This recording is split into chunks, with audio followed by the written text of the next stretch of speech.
Since I was a kid, I've been fascinated by stories. Not just the what, but the how. How lives change. How moments unfold. I realize the answers, they aren't always in books, but they're with people too.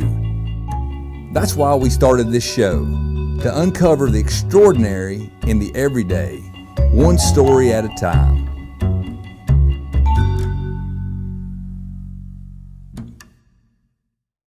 Ladies and gentlemen, welcome to a very special back-to-school edition of Storytellers. This is our July episode. This is an interview that nearly all of Anderson County parents, students, teachers, administrators, and families will want to hear. Today, we welcome Dr. Tim Parrott, Anderson County's Director of Schools, to the Storyteller stage to provide loads of information and answer some of the county's most asked questions about the start of the new school year. And that is a story that should appeal to everybody.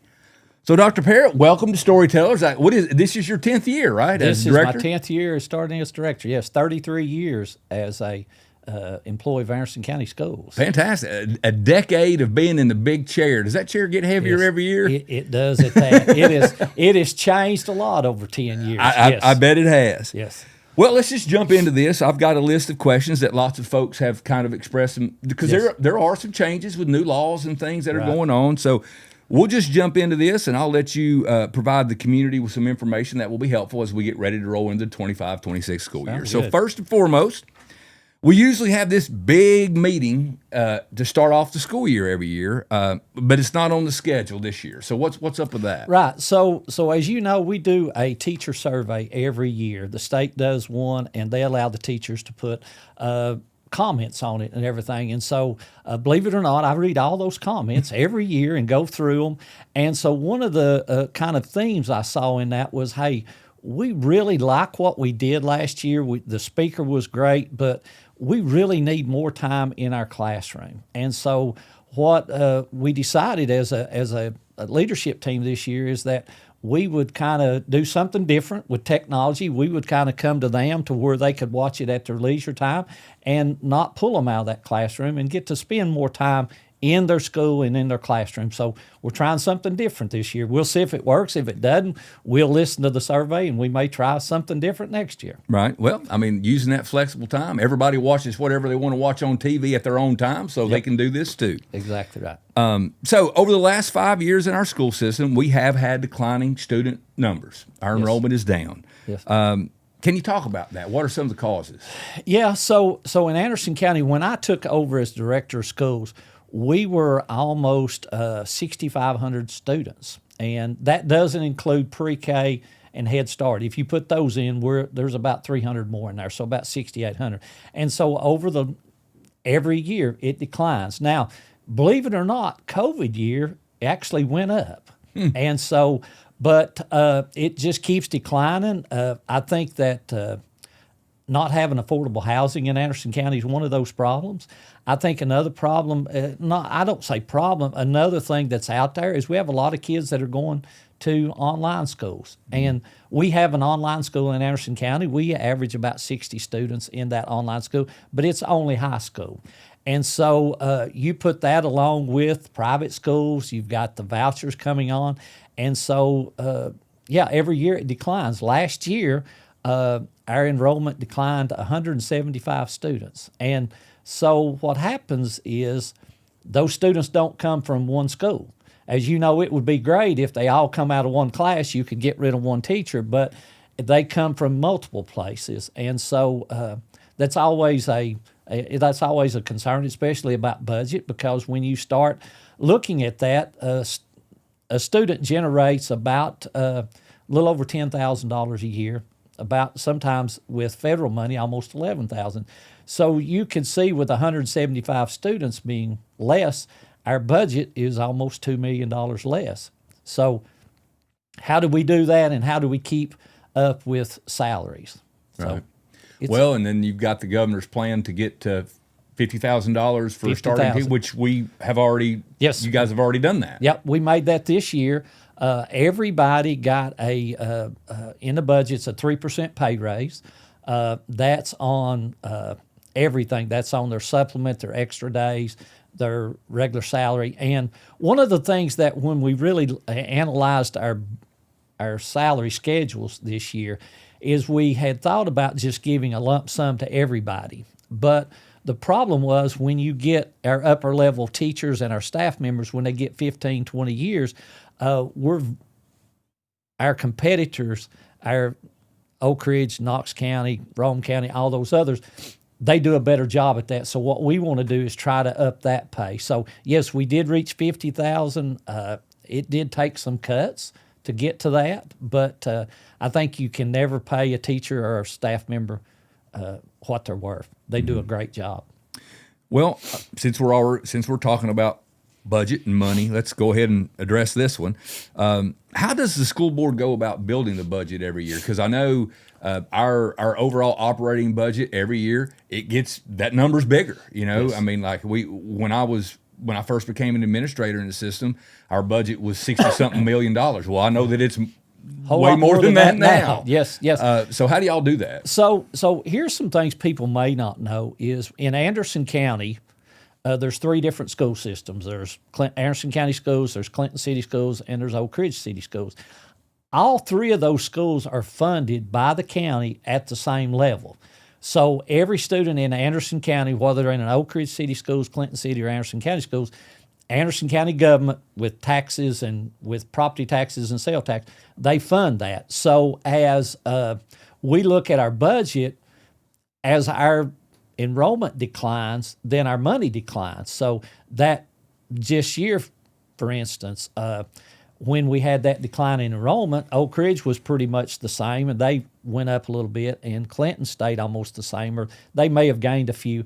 So they did a recalculation, and so we lost as a local, we lost almost $500,000. And so you have to think about, okay, how do we offset that? And so when we looked at that, and then we look at our state did give a TISA funding it's the new name out there now, but they did raise the amount per student, and so that helped us some. That helped offset.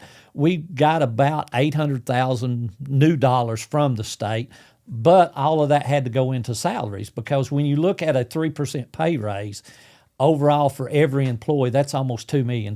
So we had to make up the rest of that out of cuts and things like that. So the one thing you don't want to do is you don't want to overestimate what you're going to get from the state and what you're going to get from property taxes, because what happens come January, February, you knew that you were going to be behind and you have to stop everything. Well, we know school doesn't stop in January and February. So the school board does a really good job with a very fiscal, conservative budget to make sure that we do have everything we need.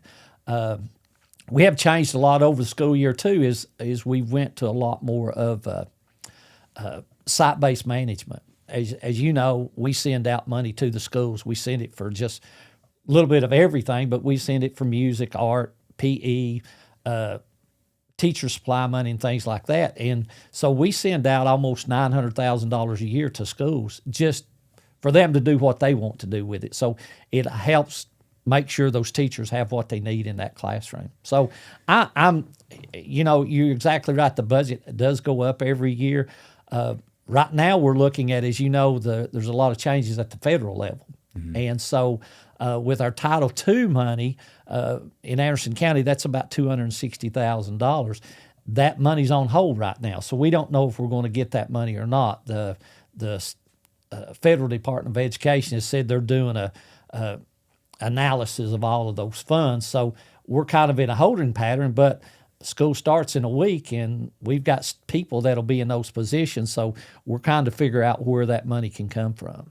Well, and I also know that, I mean, you do budgeting far in advance before the end of the year.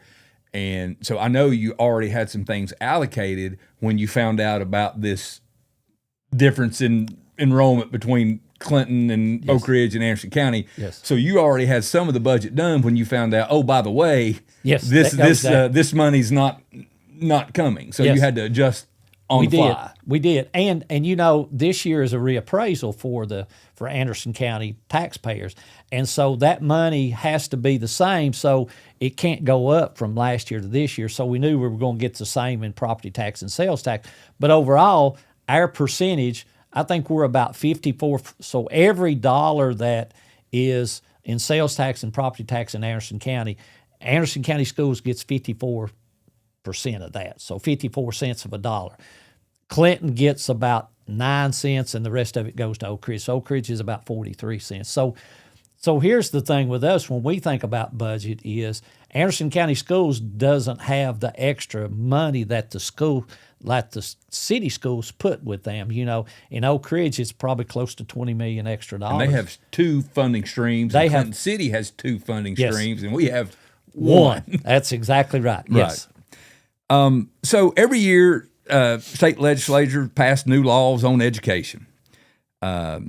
And we've got, I think, when we met with our attorney this year, 90-something new laws. Yes. So there's a handful that we think that people are going to be. Can you talk about those a little bit and some of the new legislation? Yes, I think the first one is the new voucher program. So as you know, the state had a special get together. I guess that's what you could call it. They had a special session in January, and they approved vouchers.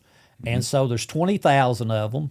I think it gives $7,295 to every student that can go to a private school.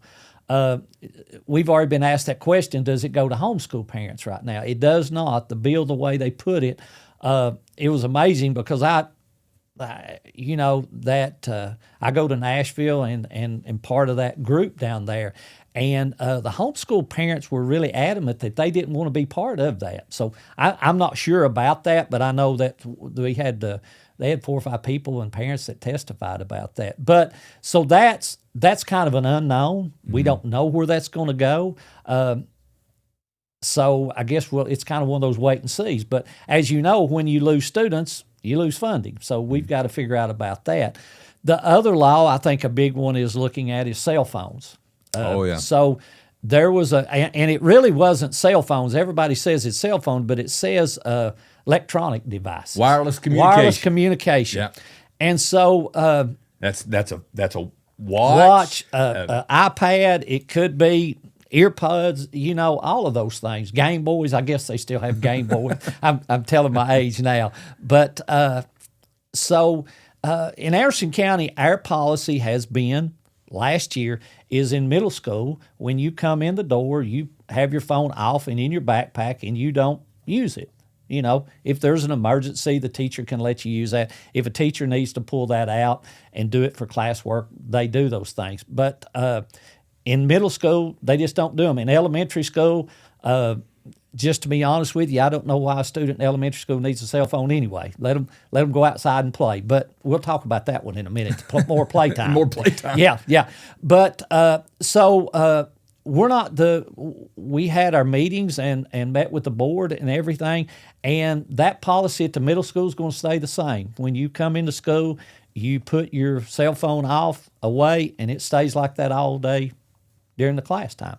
At high school, we have had a policy that students can have their cell phones out when they're not in instruction, like in lunch. As you know, our 2 high schools have an hour lunch. 30 minutes is lunch, and 30 minutes they do other things.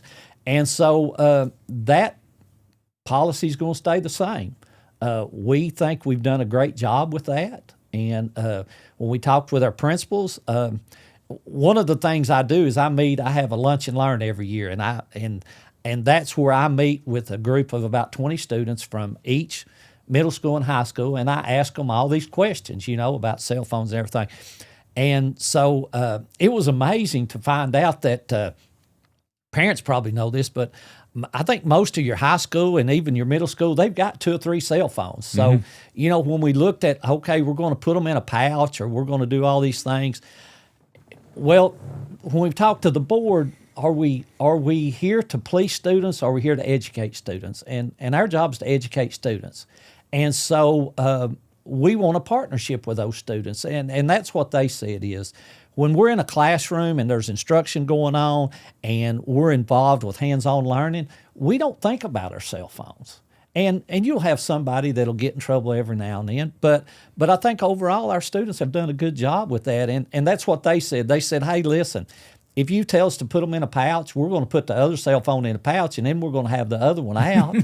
And so how much time do we spend on that? And so we're going to, like I said, we're going to roll with what we've had this year and from last year and see if we need to make any adjustments. We can, but I think that's what parents want, and I think that's what students want. So we're going to give it a shot. Well, and I think a key thing for our community to understand is this is not an Anderson County policy. No. This is a state law. State law. Like it is required that we have a way to address yes. wireless communication devices. Not optional. No, not optional. And I think that's the other thing is, anytime you take up a cell phone, some of these cell phones are $1,000. And when you take them up and you take the risk of something happening to them, they get tore up, they get misplaced, somebody gets them.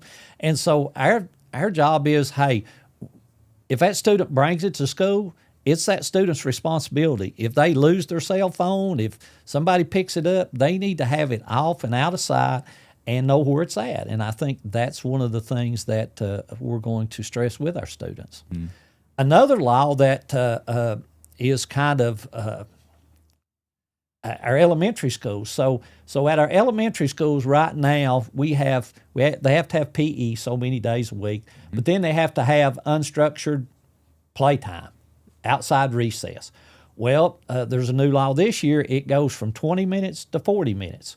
Well, when you look at, and it is a law, we've got to abide by the law. Yeah. And so when you look at it, we're going to have to probably look at lengthening the school day a little bit, doing some stuff in the morning, because when you look at, you have to have math for so many hours, you have to have English so many hours, you got to have music, and we still want to have all of our art, music, PE technologies. You still want to have them.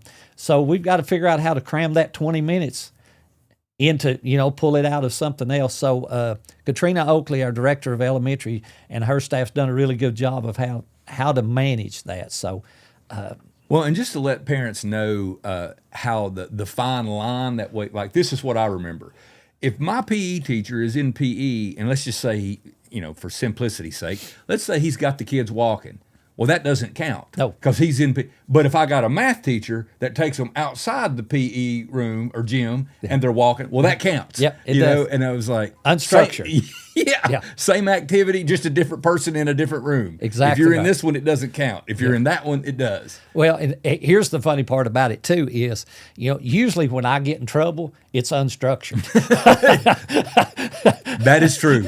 At my school, we work really hard to have very little unstructured time. Yeah, yes. So I think that's going to be and I'm not sure. When you talk to the people that brought the legislation forward, a lot of them said that schools didn't have any recess time, and I don't understand that. Another part of that law too is that you can't use recess as a punishment. So if I get in trouble in class, they can't say, Tim, you're going to have to stay in for recess. And you know how that used to be. That was just, hey, if I get in trouble, I don't get recess. So you can't do that now. Right. So. Well, let's talk about money again, because everybody's interested in money. So I got two questions for you. All right. One thing that's on a lot of people's mind is the bonus money. Right. When the voucher bill came through, the governor sent some money. I'm not saying it's 30 pieces of silver, Dr. Parrott. I'm just saying it's some money. It's some money that's supposed to go out to staff.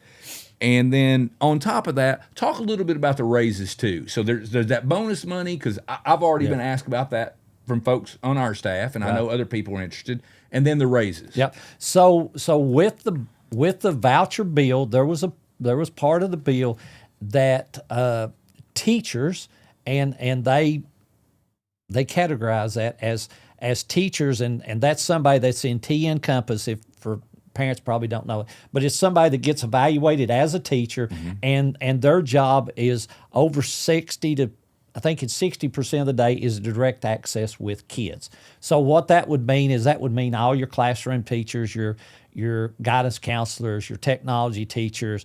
But what that doesn't take into account is like different things like your administration, central office, all of those people. So they're not in there. So we have, when you think about that, we have about 650 teachers, okay? But only about 580 of those fit into that category. So we really pushed the state and said, how do you make that? It takes everybody working together. As you know, as a principal of a school, you can't run your school without a custodian and your counselors and your secretaries and all that stuff. So how do you do that? Well, they didn't bite on it. So that's a $2,000 bonus for teachers that fit into that category. And we're still working on the list. The finance department, they sent us a list and we have to send it back. You also had to be employed last year for at least 150 days. You couldn't have been retired. So they've got a lot of structure, a lot of things that you have to do to fit into that category. Now, with that money will come into the school system. We will have to appropriate it. As you know, people that don't understand is we really don't write checks in Anderson County Schools. Everything goes across to the courthouse, and it goes through their finance department. So county commission, if we approve something, then county commission approves it, and then it happens. And so we hope sometime in September, if we can get it, the earliest we can get it would probably be in September. Now, if you will look at the board agenda, the board is going to discuss all the other people. Mm-hmm. And so we would like to be able to put all the other people and give them a bonus. Right now, and what we do is there's usually some money left over at the end of the year. They call it rollover money. Mm-hmm. And so what we do with those things are stuff that's not in the budget, do extra things and stuff like that. Sometimes we have to make up the regular budget. This year we used about $400,000 just to make the budget regular budget. And so we're hoping that once we get those final numbers from the auditors, we will have enough money to do a bonus for that group. Now, we would love for that bonus to be the same thing. But as you know, is that money has to be there. You can't just pull it out of thin air, and you can't cut something else. So we're hoping that I'm hoping the presentation we bring to the board is that they will approve it, and they will approve up to $2,000 for all other employees if money's available, if funds are available. So once we know what those numbers are, everybody could use that money. Sure. And so it does. We've looked at it to pay everybody else that budget to do the $2,000. It's about $1.5 million it'll cost us. And so that has to come from somewhere. And so we'll see where that goes. But we know for sure that those 500, I think it's about 580 teachers are going to get that money. So do you think when that payout comes, that bonus payout, do you think that will be in one check, or will it be distributed over? Be one check. Okay. Be one check. And so what will have to happen, there's a lot of things that involved. It's not just giving a bonus, is because a lot of people have different things taken out. They may have a loan taken out of their check. They may have extra money to send to the IRS and everything. So we've got to work through all those things because some people have a lot more money taken out, and so you get the bonus and it's $250. You wonder where it is. Well, we took this payment out, we took that out, so we've got to work through all of those things. Even the bonuses, Caesar's going to take taxes. Exactly right. Yeah, they take taxes and the insurance and retirement out of it. Yes. So I know one of your personal goals, and you went over with the administrators. You talked about this. One of your personal goals is improved communication throughout the district. Yes. So what are some of the things you're going to focus on this year to see that happens? Here's what I hope to do is I try to get out into all the schools and just talk to parents and talk to students and everything. And I think sometimes we think we communicate, but we don't ask the right questions, or we don't listen attentive enough. So one of my goals this year is to be a really good active listener. and to listen to what people are saying, and then make sure I get back to them. And I try to get back to everybody within 24 hours, but we want to make sure that that communication is clear.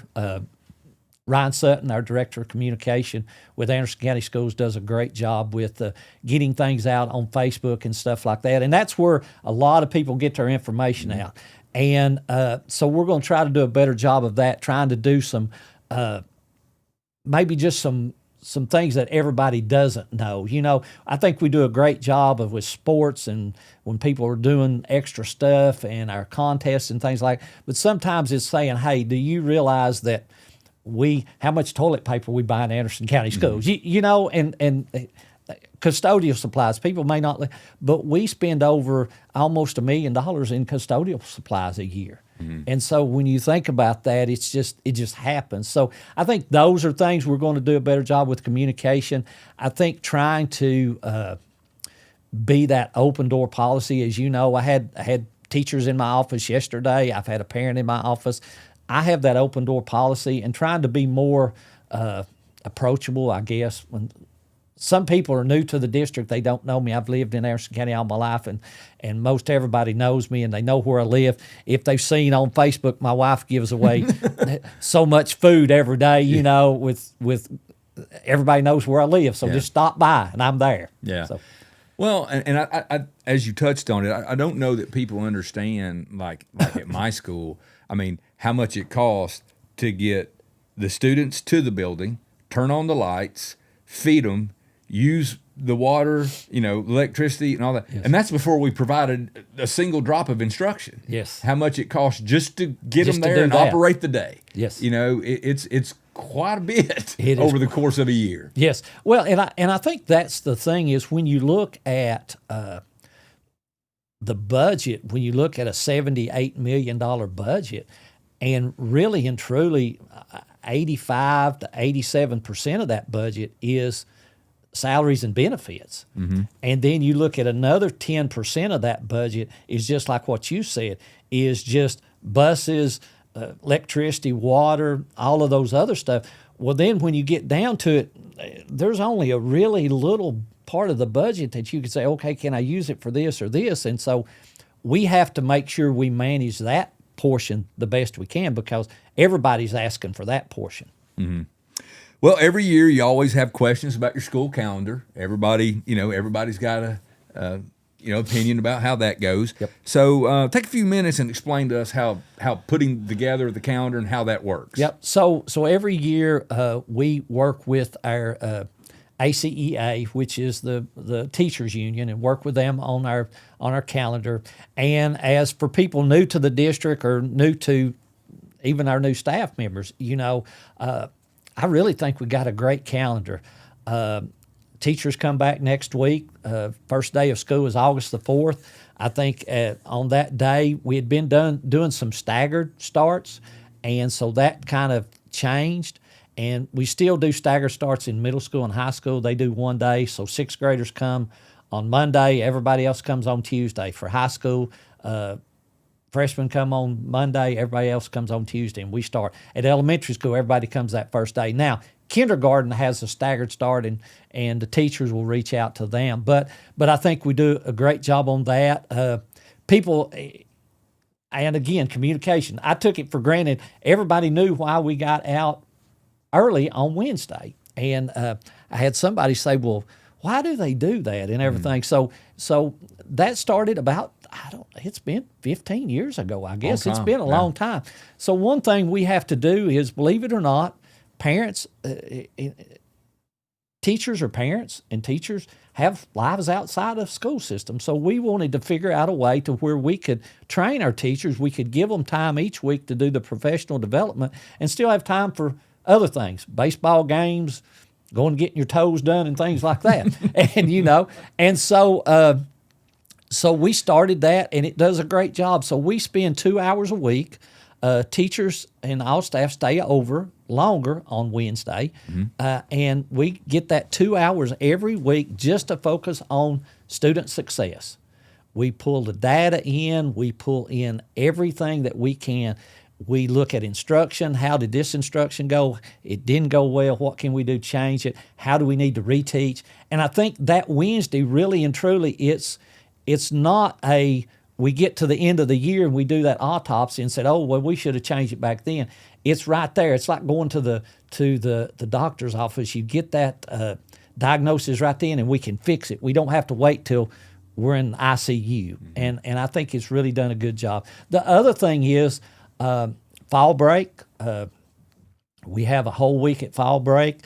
Students actually have 6 days off. They don't come back that Monday after fall break. We have an in-service day that day. And then we get off a full week at Thanksgiving. We used to do 2 days. As you remember, we had Monday and Tuesday. We've always had it ever since, I guess it's been 20 years. We had Wednesday, Thursday, and Friday off. And in my office, we call that Monday and Tuesday the bird flu because you would have 25 to 30% of your students wouldn't be there. And sometimes you would have 25 to 30% of your staff wouldn't be there. So what we ended up doing, you couldn't get enough subs, and so we would have to put classes together. So it just really wasn't productive. And so we looked at it and met with the board and said, hey, what if we just take that week off and just do it? And I think it's done a great job. And well, I think, too, a lot of things is the world has gotten smaller. Yes. When I was a teacher, most people just stayed around here for Thanksgiving. Yes. Well, now you have people that have family members that live in, Kalamazoo, and you can't leave Wednesday afternoon and get to Kalamazoo and get your turkey cooked. Exactly right. And so people now are traveling, and it's just a little, the world has gotten smaller. It has. Over the years. Yep. The one thing I'm going to give a shout out to the, or maybe a plea to the parents, is, we do have more parents that have decided to take vacations at different times. And it is hard when you take a student out of school for a week. And so that's why we hope that these breaks every now and then, with fall break, with Thanksgiving and Christmas and spring break, that they can do it. And I know everybody can't do vacation at that time, but trying to let them have that time with their families and things like that. So, we have people ask about the makeup days. We have 3 makeup days. We have one the day before Christmas, we have one the day before spring break, and we have one at the last day of school. So we use that day.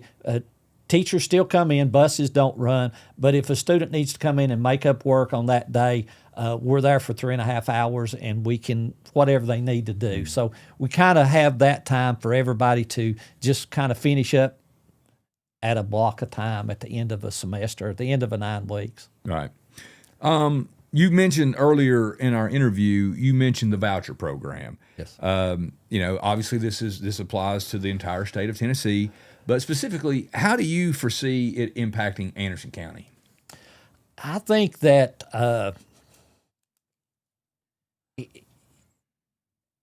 it's hard to say right now because, as you know, in Anderson County, now in Oak Ridge, you have St. Mary's has a K-8 school. I think they have a K-8 school. And so students will go to that. They have a lot of students that I know, a lot of parents go to Grace. And so I think down the road, probably not right now, but I think in the next 3 to 5 years, you'll probably see a private school open in Anderson County that will fill a void. The one thing that's amazing to me is that the state is not going to track where those students came from. So we won't know if those vouchers can be for students that are already in private schools, or they can be for a student moving to a private school. So you would think that we would want to know, the state would want to know what percentage already were in private school and what were coming out of the public school. But they're not going to track that. So it's going to be hard for us to track it too. And so do we lose a student because they moved, or because they went to homeschool, or they went to a voucher? I don't know. And it's hard to say. I think there's 20,000 slots open, and I think at last there was 40,000 applications. So I don't even know how they're going to pick that. I think they're still working through those things. But I think, here's what I think is, if Anderson County Schools has a good product, and I think we have a great school system with what we do. Our facilities are great. We have great teachers. I think we've got some of the best staff in the country. And we truly care about what our students do. We give them, there's a lot of different tracks out there when a student gets into high school. There's dual enrollment, there's middle college, there's CTE, there's certification, there's all of these things, there's online school. I think we give them a lot of options. And I think that that hometown where you can call somebody and say, hey, I need this. Our special ed students, our students with special needs, Kim Tal and her group, and you know how that works, one of the best groups out there. We're going to make sure that those students are successful. So that along with, sports. As you know, Clinton High School has a new football coach this year. They're working on a jumbotron at the football field today. We hit rock, and that's probably not a good thing. But then Anderson County, they're in the process. The building's been bought. They're going to have a indoor facility. And I think we have more to offer than a private school, really. Well, and one of the things I think parents need to understand, if they go to another online option, it costs money. Yes. Where we're more than competitive is as we like to say, free 99. Free 99. You're exactly right. Yes. And, you think about that too, is all of our students at Anderson County eat breakfast, lunch free. Yeah. It does cost us some money to do that. It's community eligibility, but we've had that now since before COVID. And I think it's one thing that we do a great job on. Rayanne and her group does a great job with that. And so we hope to continue that. When you look at we have Teacher Supply Depot to make sure our students have what they need. Every one of our students has a Chromebook for their use. So I think there's a lot of things that Anderson County does a good job on. Mm-hmm. Well, and two, I think maybe some of the parents don't realize that it's not apples to apples. I mean, private schools they have right of refusal. Yes. In Anderson County, if you live in our zone, you're our student. You come to our school. It doesn't matter. I mean, whatever comes after that's irrelevant. If you live in our zone, you come to our school. If you could go to a voucher school and for whatever reason, but maybe you don't run fast enough. That's it. Or maybe your fastball's not fast enough. No thanks. And there's no recourse. There is no. And I don't know, and I could be saying something that I don't have enough information on, but I'm not sure if there's a private school in Tennessee that has a CTE program. And as you know, when we have welding, machining, building trades, automotive, we have diesel, we have cosmetology, we have all of these different programs, nursing programs, things like that our students get certified in before they leave high school. So, when they're looking at those things now, sometimes parents will believe it or not, sometimes parents get mad at us, and they want to take their student out of the school. But I think when they see it, we do a pretty good job. Mm-hmm. We've got a nurse in every school. We've got an SRO in every school. Every door is locked. Every teacher, every student, every employee has a panic button with their phone that they can call 911, and so all of those things lead into being a safe school and being a great school. Mm-hmm. So I know every year you have initiatives. What are some of your initiatives for the 25-26 school year? So this year, last year was Make Every Day Count. Mm-hmm. And so when we looked at it on when we look at our data, out of about 30 categories, every one of those categories went up, except two, and I think two pretty well stayed the same. But I think we made every day count. And so as my 10th year, we've did digging in for growth. We've did, under construction and all of these things. And so this year we were in an interview, and we interviewed somebody, and we said, well, talk to us. What do you want to do next year that we did this year? And it was so funny, as they said, we just want to keep moving forward. And it just stuck. Mm-hmm. And so, believe it or not, on the internet, you can get a T-shirt for anything. So I got a T-shirt that says, keep moving forward. So we're going to keep moving forward, make every day count. And at the end of the day, I always look at a Bible verse and try to live my life and do the best I can. I fall short so many times, but 1 Corinthians, it talks about if you don't show love, you're no good. You're just a clanging cymbal. Mm-hmm. And if you don't have love and you burn yourself to stake, what good is it? And so I've kind of pushed my staff this year. We want to build relationships with children. Mm-hmm. And I give a shout out to you and the staff at CRCS. Y'all do such a great job of building that positive atmosphere and building building that relationship with those students. And it doesn't matter how rough a student is, how bad their home life is, they want somebody to care about them. Mm-hmm. And when you care about them, they will run through a brick wall for you. Mm-hmm. Now, and I told the new teachers, we've got about 40 new teachers this year, and I told them yesterday, I said, we want to give you everything you need in that classroom to be a great teacher. But the one thing we can't give you is those relationships. And if you don't build those relationships with the children and with the parents, you're going to be a mediocre teacher. You're not going to be that great teacher. Doesn't matter what kind of technology you have. Nope. If you don't have, I have something in my phone that I read all the time, and it just helps me to stay grounded in what I'm doing. It says, I look at it all the time. It says, the world doesn't want to be saved; it wants to be loved, and that's how you save it. That is true, and I think that's one of the things Anderson County does a great job on. We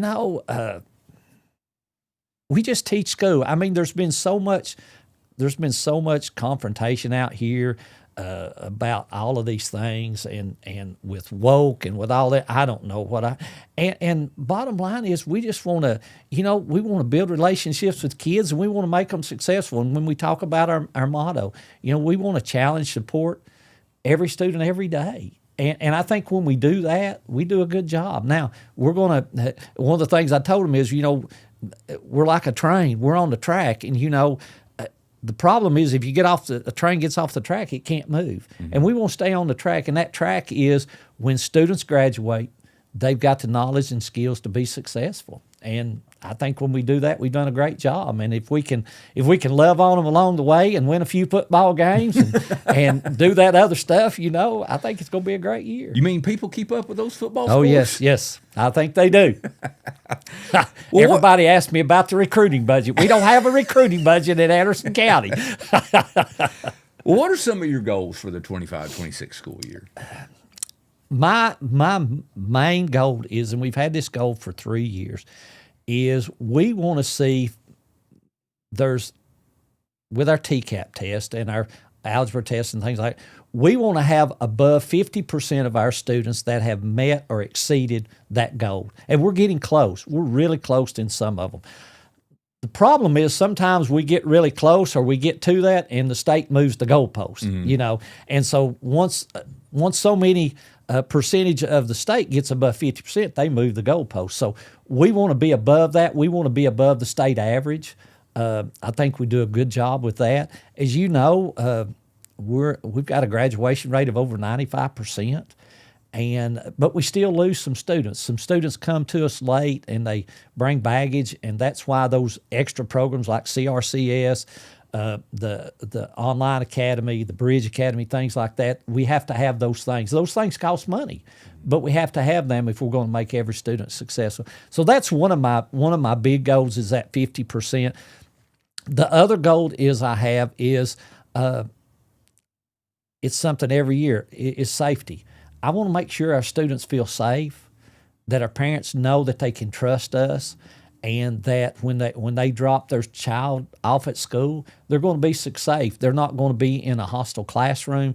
They're not going to be, we can't stop everything, but when we find out something happens, we're going to acknowledge it happened, and we're going to look into it, and we're going to try to stop it. And I think that's that's a hard thing to do sometimes, because this world has really changed. And a lot of ethics and a lot of things that everybody used to have, they don't have anymore. But in Anderson County, again, it doesn't matter where you come from, what your home life is, what your zip code is. When you walk into Anderson County schools, we treat them all the same. Well, speaking directly to the staff, your staff, as the 25-26 school year is right on the cusp of kicking off, what are some things you want to say directly to them, and what are some things you want to stress in this interview for everybody as we, Monday morning, staff's back, we walk into the door, your message to them is what? Well, first of all, the ones that were here last year, I want to thank them for a fantastic year. They really and truly went above and beyond. They worked hard. They saw where things needed to be changed and fixed, and they did that. And I think people don't realize that our staff, we can't do it without our classified staff. Our custodians, when you walk into our schools, they do a fantastic job. Our secretaries, our bookkeepers, our nurses, I can go on and on with they just do a great job. When you think about our nutrition, they do 6,000 meals a day. Breakfast and lunch comes to 12,000 meals. That's a lot of meals. Mm-hmm. I'm glad I don't have to cook that many meals. But I think they need to understand too that there's some expectations of us, and so they expect me to be at work every day. I expect them to be at work every day. I expect them to give 100%. I expect them when they're in the classroom to be 100% engaged in that classroom. Just like the student, they don't need to have their cell phone out. It needs to be put up and away. We know that everybody has emergencies, but we should expect the same out of our staff as we expect out of our students. And so that's kind of one of my non-negotiables. The other thing we've got to look at is when you think about people being out of the classroom. And we had 20,000 absences last year. And it just blew my mind. Now, that's counting field trips. That's people that went out on maternity leave and all of these things. But just our teachers, we missed about 6,000 days last year. And when you take that, that's out of 600 teachers, that's 10 days out of the classroom. And although we spend a lot of money on subs, almost $750,000, that sub can't take the place of that teacher. And so we're asking the teachers to be in that classroom, to be fully engaged. But here's what they can't do. They can't do it 100% of the time. They can't be teaching at 9. They can't be working at 9 or 10 o'clock at night. They have to have some self-care. And so they need to take time for themselves. And so I hope that they do that. As you know, I try to work out. It's everybody. I know you work out every day, and I think those are some things that you need to do. I laugh. I told our staff and our teachers, I said, sometimes you need to just get your toes done, and your fingernails done. You need to go down here at Richie No and get you a massage, and or just go for a walk, go out to eat, because you can't function at 70%. And here's the one here's my main thing, and you know in my thing. Don't stop. When things get hard, we can't stop. It is too important what we're doing to stop or to fail. We can't fail. Failure's not an option. So we want to make sure that we keep moving forward. I can tell them for sure that'll be on a T-shirt sometime before fall break. We're working on the design right now, and we're going to do those things. And it's really not rocket science. When we care about kids and we're in the classroom and we're doing our job, great things happen. Now, they're going to get frustrated. I told our new teachers, I tell them this every year, is that you just need to understand you're going to get sick. If you're a new teacher, you're going to get sick.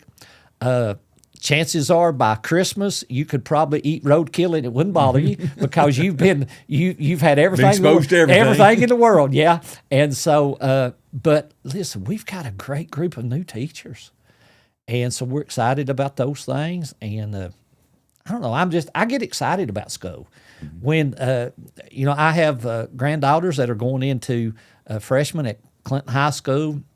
I've got a grandson going into 5th grade, got one going into 2nd grade, and got a granddaughter going into special ed pre-K. Mm-hmm. And so, I'm 100% bought into this school system, So, and again, if you got a problem, call me. Come by my office.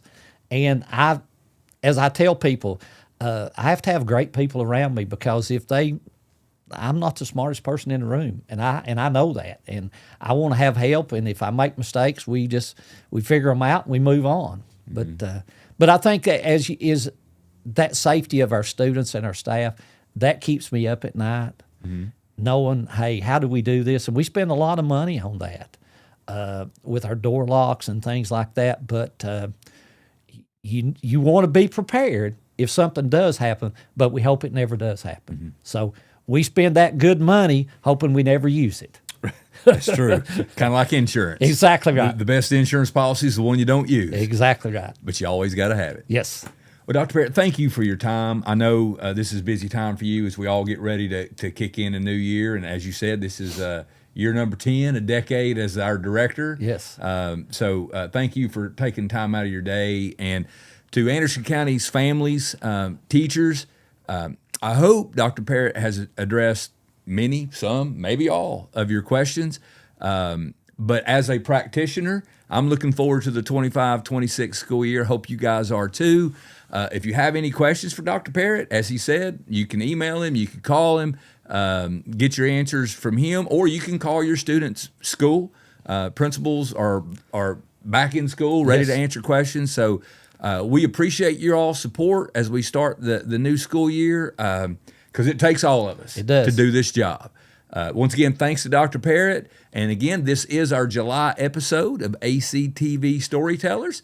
And tune in August when we'll have another guest, a local Anderson County person who's done quite well with themselves. So thanks again, and we'll see you in August.